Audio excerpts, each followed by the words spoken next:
ओम। आज हम 10वें अध्याय का आरंभ करने जा रहे हैं। अब तक 9 अध्यायों का हम संक्षेप में अध्ययन कर चुके हैं। हमको आज ये देखना है कि 9 अध्याय तक आदि गीता जो है हम कर चुके हैं, इसका क्या कोई प्रयोजन था या क्या कोई प्रयोजन है, ऐसा हमारे मन में है। क्योंकि हमने पहले अध्यायों में निष्काम कर्म का पढ़ा है। कहीं हमने भी गीता को निष्प्रयोजन ही तो नहीं समझ लिया कि निष्काम के साथ ये निष्प्रयोजन ही है, इसका कोई प्रयोजन नहीं है, या अगर है भी है तो सिर्फ परमात्मा का नाम लेना प्रयोजन है। हमको इसको धारण कैसे करना है इसके बारे में कोई ज्ञान नहीं।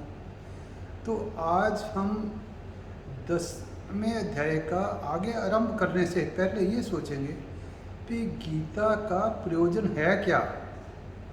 सोचना तो शायद पहले ही चाहिए था, क्योंकि जैसे आजकल की एजुकेशन सिस्टम के अंदर है SQR कि पहले सर्वे करा जाए कि क्या इस बुक के अंदर है क्या, फिर सर्वे ये करा जाए कि प्रोबेबल क्वेश्चन हमारे मन में क्या आएंगे, फिर 3R होता है कि फिर उसको एक्टिव रीडिंग करी जाए, फिर ध्यान से करा जाए रीडिंग, फिर उसको होता है रिसाइट करा जाए, फिर देखा जाए कि क्या इसमें हमको आया, फिर रिवाइज करा जाए कि क्या हमारी इसमें कमी रह गई है।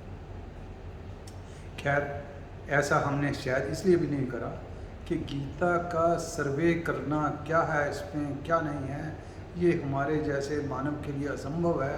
और जब तक 4-6 बार नहीं पढ़ते तब तक इसका हमें कुछ भी ज्ञान होना मुश्किल ही है। पर आज हम 9वें अध्याय के ख़त्म होने पे गीता के मध्य में इस बात को सोचते हैं कि क्या प्रयोजन है। इसका मुख्य प्रयोजन तो ये है कि हमने अपने जीवन के दृष्टिकोण को बदलना है। बाकी संसार वैसा का वैसा ही रहेगा। जैसे अर्जुन जब युद्ध के मैदान में था तो उसका दृष्टिकोण भावुक हो गया था, उसका युद्ध वाला दृष्टिकोण ही हट गया था। सारी गीता कहने के बाद में उसका दृष्टिकोण बदला। उसने कहा नष्टो मोह स्मृतिर्लब्धा, कि मेरा मोह नष्ट हो गया। तो गीता का मुख्य प्रयोजन तो यही है कि जीवन में अपने दृष्टिकोण को बदलना है। परंतु दृष्टिकोण को कैसे बदला जाए? आज से 400 साल पूर्व मधुसूदन सरस्वती जी ने हर एक अध्याय के अंत में ही दिया था कि ये अर्जुन विषाद योग है, ये सांख्य योग है, ये कर्म योग है, ये कर्म संन्यास योग है, ज्ञान कर्म संन्यास है, अर्थात ऐसे दिया था। इससे भी हमको ज्ञात हो जाता है कि इस अध्याय के अंदर ये भाव है, ये हमको ग्रहण करना है। परंतु वो भी थोड़ा मुश्किल होने के कारण साधारण मनुष्य के मन में उसका भी ज्ञान होना मुश्किल है। तो इसलिए हमने एक जो आसान से आसान तरीका हमने सोचा है कि आसान से आसान तरीका ये है इसका समझने का कि गीता के अंत में जो हमको आरती दी हुई है गीता की, उस आरती को अगर हम पढ़ेंगे तो हमें इसके प्रयोजन का भी पता चल जाएगा। हमें ये भी पता चल जाएगा कि ये प्रयोजन तक पहुंचने के लिए रास्ते में कौन कौन से मार्ग अपनाने हैं। जैसे अर्जुन को जब पता चला था कि भगवान ने रास्ते में कौन कौन से मार्ग बताए जिसके कारण उसका मोह नष्ट हो गया, तो इसका प्रयोजन अगर हमने देखना है तो हमको जो आसान तरीके से हमारी अपनी भाषा में ही हमको इस गीता की आरती से पता चलेगा। वैसे एक हमने आजकल मंत्रोच्चारण का भी प्रोग्राम शुरू करा हुआ है, वो भी हमने 18 अध्याय की रिकॉर्डिंग तो कर ली है, पर धीरे धीरे YouTube पे आएगी। उसके बाद भी आरती करना आवश्यक था। और इन बिटवीन भी हमने इसका प्रयोजन देखने के लिए और साधना देखने के लिए साधक को कौन कौन सी साधना करनी है, उसके लिए भी आज हमने इस पर चर्चा करने का सोचा है। तो आरती ही ऐसी है जिसमें मेरे विचार में ऐसा लगता है कि गीता का प्रयोजन और गीता की साधना और साधना के स्टेप्स काफ़ी हद तक उसमें आसानी से वर्णन करे हुए हैं, जो हम लोगों को पता चल सकता है।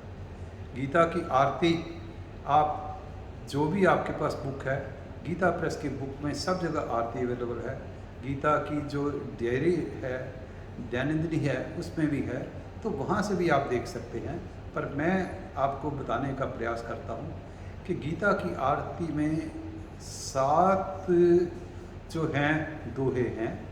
इसको आरंभ करने में पहला तो ओम जय भगवत गीते, ओम जय भगवत गीते, हरि कमल विहारिणी सुंदर सुपनीते। तो पहले में हरि कमल विहारिणी सुंदर सुपनीते, तो हमको हरि के कमल का ही ध्यान करना है। ये इसमें शुद्ध उपदेश दिया हुआ है, ये है।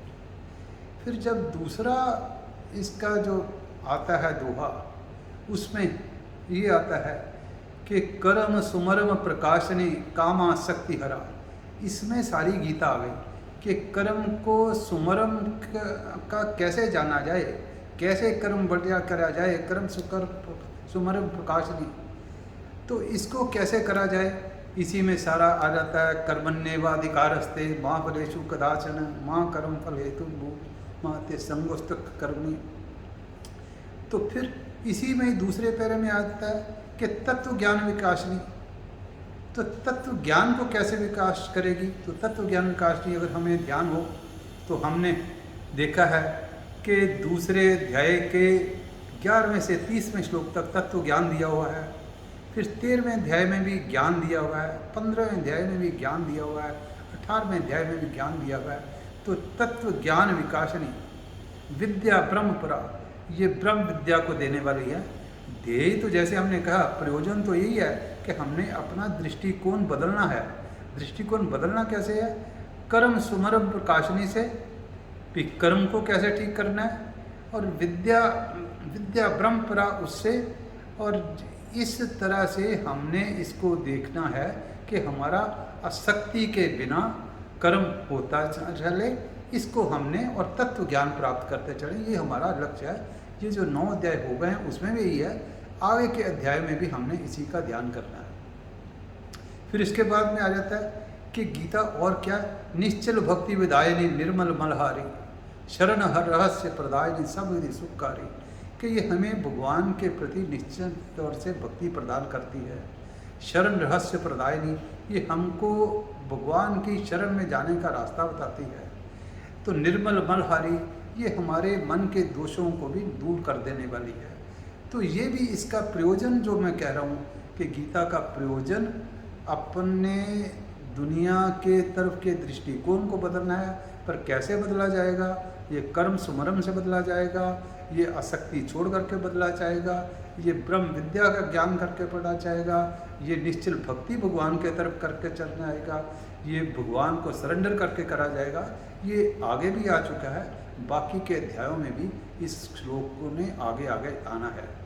फिर इसके बाद में जो आता है राग द्वेष विदारणी, तो राग द्वेष को दूर करना है। राग द्वेष विदारणी कारणी मोह सदा, तो ये राग द्वेष को, राग द्वेष के हमें ये चीज़ अच्छी लगती है, ये चीज़ बुरी लगती है।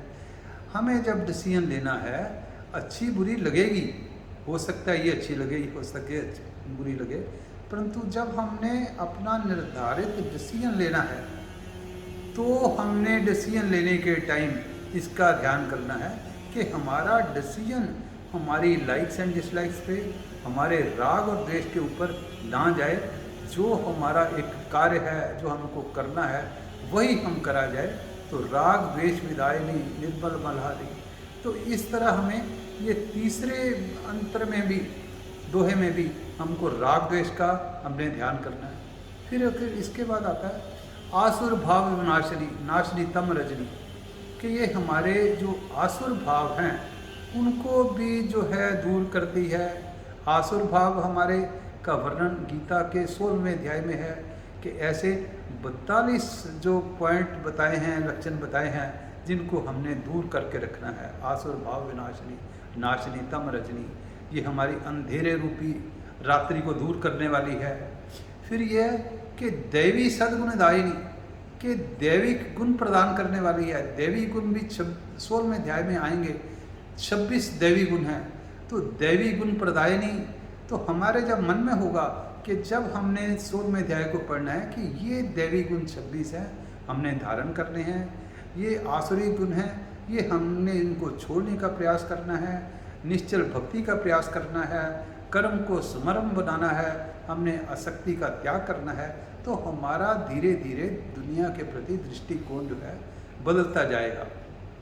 फिर यह कि अगले वाला जो दोहा आता है, समता त्याग सिखावनी सब विधि सुखकारी।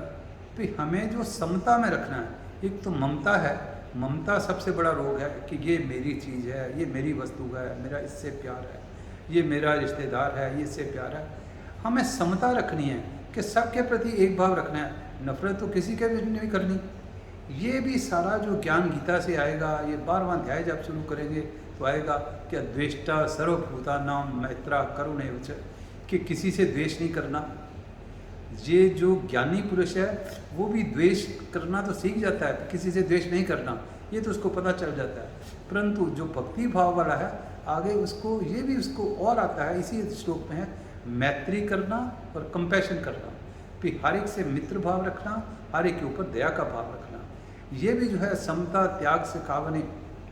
तो हमें ये भी ध्यान करना है कि हमें जो समता त्याग से कावने सब विधि हितकारी, ये जो है गीता है क्या, सकल शास्त्र की स्वामिनी, जैसे हमने कहा था पहले भी कि सारी उपनिषदों का सार है। इसमें उपनिषद किसका सार है, उपनिषद वेदों का सार है। ये आगे उपनिषद का भी आगे तत्व सार ये है।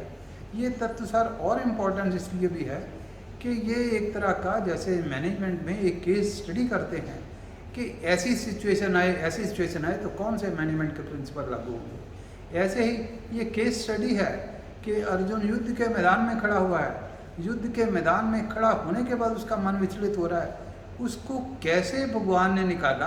हाँ, 18 अध्याय भगवान ने बताए, उसमें उसको बताने का प्रयास पर्पस भी था और हम लोगों को भी समझाने का पर्पस था।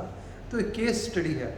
जब केस स्टडी होती है तो हमको उसका अच्छे तरीके से पता चलता है। इसका अंतिम पैरा जो है कि दया सुधा बरसावनी मातु कृपा कीजिए, कि ये जो है दया भी हमारे में अंदर लाने वाली है।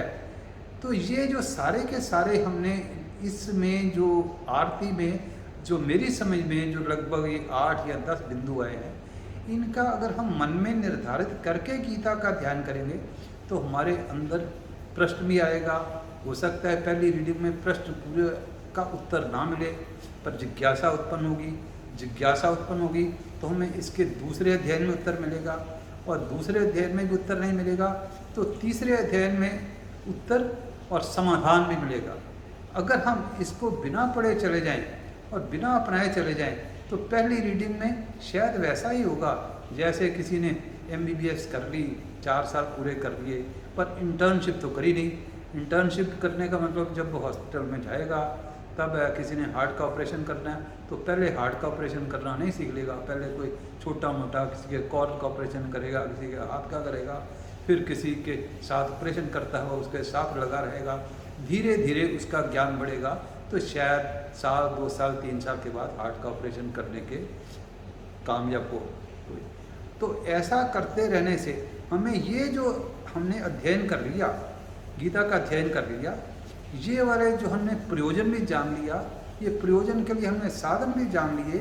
ये जब सारे साधन हम जानने के बाद हम फिर भी एक तरह का गीता का अध्ययन जैसे इंटर्नशिप MBBS वाला करता है और किसी साधु संतों के साथ रह करके दुनिया को देखते रहते हुए, दुनिया में ये अप्लाई करते रहते हुए हमको इसका धीरे धीरे पूरा ज्ञान जो आगे करना है। जब हम ये पूरा ज्ञान आगे हम लेके जाएंगे तो तब हमारे को पूरा ज्ञान होगा। अगर जैसे हमने कहा कि ये कोई फर्स्ट रीडिंग में हो जाने के चांसेस हैं, किसी को हैं ओम तत्वमसि, किसी को है कि 1 बार में हो जाए, किसी को 2 बार में हो जाए, किसी को 3 बार। पर हाँ, ये ज़रूर है, इस बात का आश्वासन भगवान ने दिया कि होगा ज़रूर। और इस बात का आश्वासन हमने अपने एक्सपीरियंस से भी लिया है कि होगा, हो सकता है 50% हो 60 पे जाए, 60 हो 70 पे जाए, 70 हो 90 पे जाए, हो सकता है 100 ना भी हो, परंतु हमारा जो प्रयास जारी रहेगा। हमें एक रीडिंग में, दूसरी रीडिंग में, तीसरी रीडिंग में भगवान ने आश्वासन दिया, तो हमारा पूरा जो है कल्याण करेंगे। इसी के साथ ही हम असली रंग 10वें अध्याय का अगले सत्र में करेंगे। धन्यवाद। सर्वे भवन्तु सुखिनः, सर्वे सन्तु निरामया, सर्वे भद्राणि पश्यन्तु, मा कश्चित् दुःखभाग् भवेत्।